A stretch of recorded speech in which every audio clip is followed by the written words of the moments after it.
Hello, my name is Linh Đan.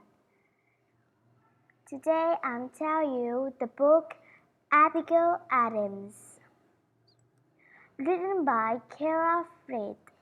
Focus question: who was Abigail Adams and why was she important?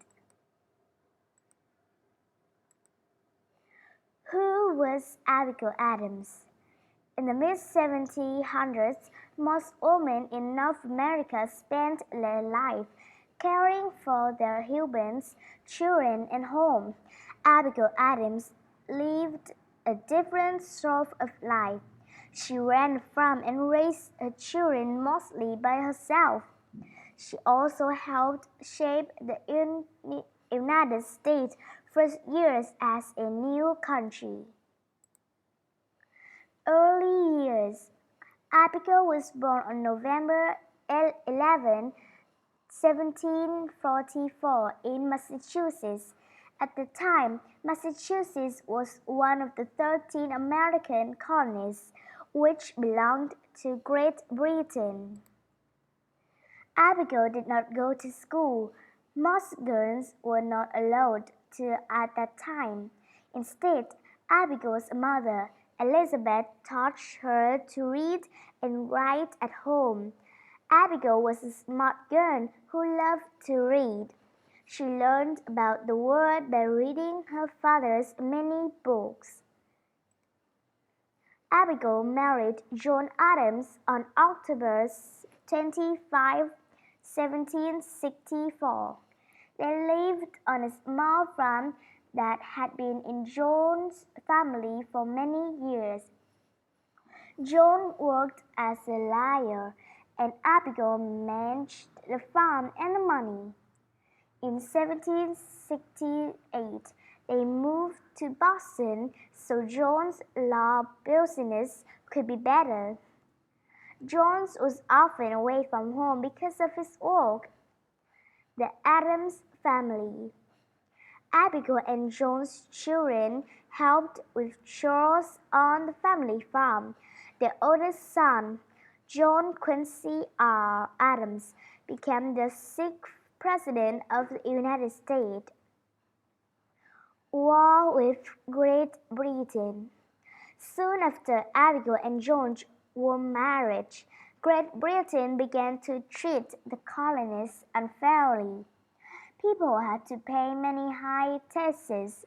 Many people in the colonies, including Abigail and George, wanted to break away from Great Britain. They wanted the colonies to become their own country. In 1774, George was elected to represent Massachusetts at the first Continental Congress. The Congress talked about how the colonies could become an independent country.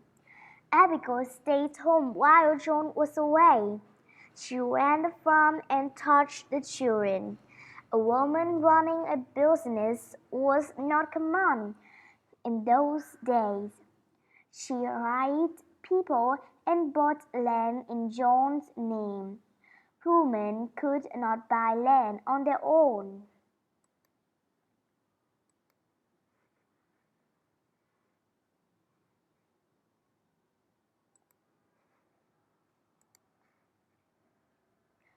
John was elected to represent Massachusetts at the Second Continental Congress. John and Abigail continued to write letters to each other. Abigail gave John advice.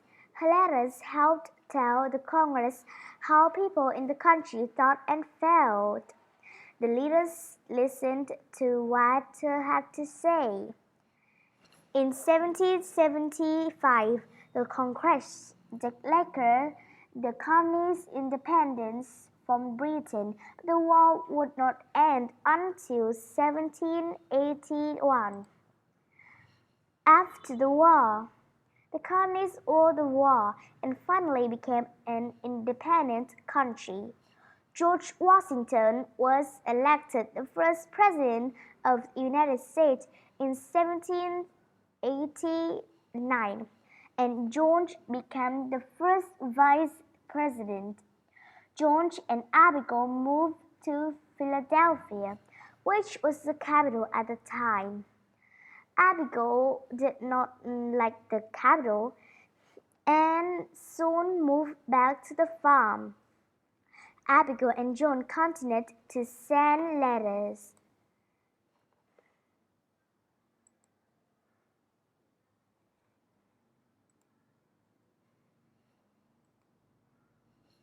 John became president in 1797.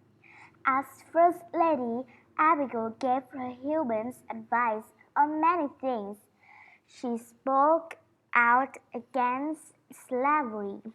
She also agreed for aid rights for women.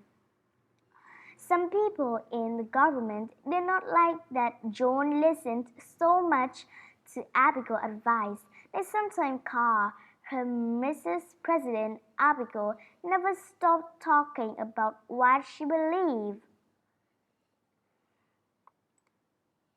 Later years, Abigail was happy when John's 4 years as a president were over.